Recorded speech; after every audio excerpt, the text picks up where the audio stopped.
বাংলাদেশ সংসদে উত্থাপিত ২৪ এবং ২৫ বর্ষের যে বাজেট উত্থাপন করা হয়েছে, বর্তমান ভোটারবিহীন অবৈধ আওয়ামী লীগ সরকার সম্পূর্ণ গোজামি জালিয়াতপূর্ণ সংখ্যায় ভরা বাজেট, উচ্চাভিলাষী এবং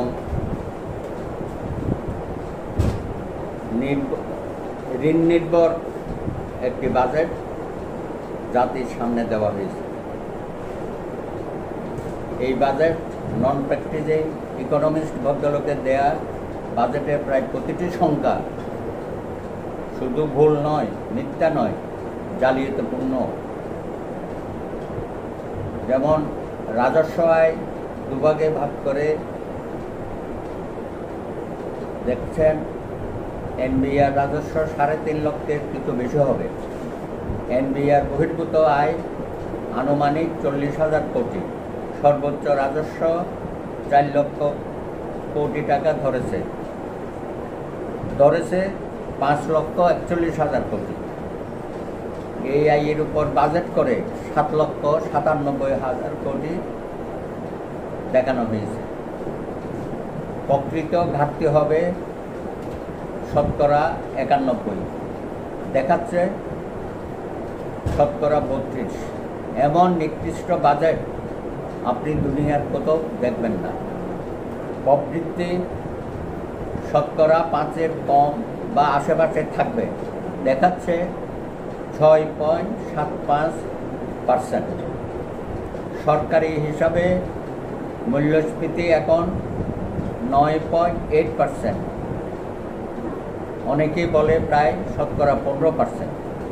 কোনো কৌশল ছাড়া সব কিছুর দাম বাড়ানোর পর, ভ্যাট ১২% বাড়ানোর পরে, আমদানি কমানোর পরে, আমদানি শুল্ক বাড়ানোর পরে, বিদ্যুৎ ও জ্বালানির দাম বাড়ানোর পরে তারা শুধু সুদের হার, নীতিসুদ ও লেন্ডিং রেট বাড়িয়ে মূল্যস্ফীতি ৬.৫% নামিয়ে আনার লক্ষ্যে নিয়েছে, যাহা অত্যন্ত কৌতুকপূর্ণ।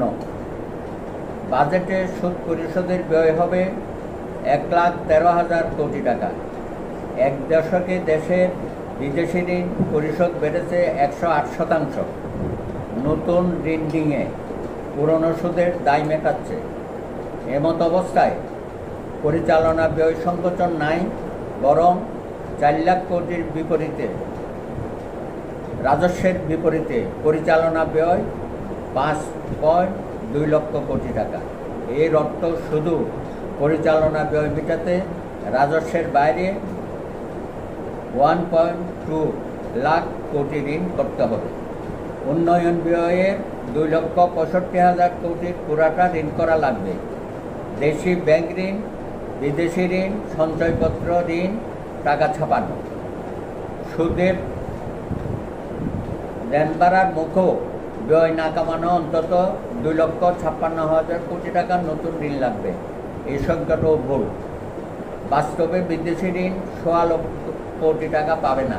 সেক্ষেত্রে হয় বাজেট ছোট করতে হবে, নইলে আরও বেশি আভ্যন্তরীণ ঋণ করা লাগবে। দেশি ব্যাংক ঋণ করলে বেসরকারি খাতে ঋণ প্রবাহ কমে যাবে, দিন শেষে টাকা ছাপাবে এবং মূল্যস্ফীতি বাড়বে। এমন বাজেট দিয়েছে যে বাজেট সামরিক ব্যয়, স্বাস্থ্য বরাদ্দ থেকে বেশি। এমন বাজেট দিয়েছে যে বাজেট সামরিক ব্যয়, কৃষি, মৎস্য, সার, সেচ ভর্তুকির মিলিত ব্যয়ের চেয়ে বেশি। বাজেটের মোট সুদের দায় ২২%, ভর্তুকি প্রণোদনা ২০% এবং প্রশাসন বেতন ভাতা ১৫.৮% ছাড়িয়েছে। বাজেটের মোট সুদের দায় এমনকি শিক্ষা বাজেট থেকেও বেশি, অর্থাৎ সুদ এককভাবে বাজেটের সর্বোচ্চ খাত হিসাবে আবির্ভূত হয়েছে। তথাপি নতুন সুদের টার্গেট থেকে সরকার সরেনি, ঘাটতি বাজেট ছোট করেনি। নিকৃষ্ট বাজেট, অবৈধ সরকারের মিথ্যা সংখ্যার গালভরা বাজেট, এমন বাজেট যেখানে মূল্যস্ফীতি ফেরানোর কোনো সমাধান নাই, ম্যাক্রো ইকোনমিক স্টেবিলিটি ফেরানোর কোনো পথ নাই। এছাড়াও বাজেটে সামাজিক সুরক্ষা ব্যবস্থার জন্য পর্যাপ্ত বরাদ্দ রাখা হয়নি। শিক্ষা ও স্বাস্থ্যসেবার বরাদ্দ কম, শিক্ষা ও স্বাস্থ্যসেবার জন্য বরাদ্দকৃত অর্থ পর্যাপ্ত নয়। বাজেটে পরিবেশ রক্ষার জন্য কোনো কার্যকর পদক্ষেপ নাই।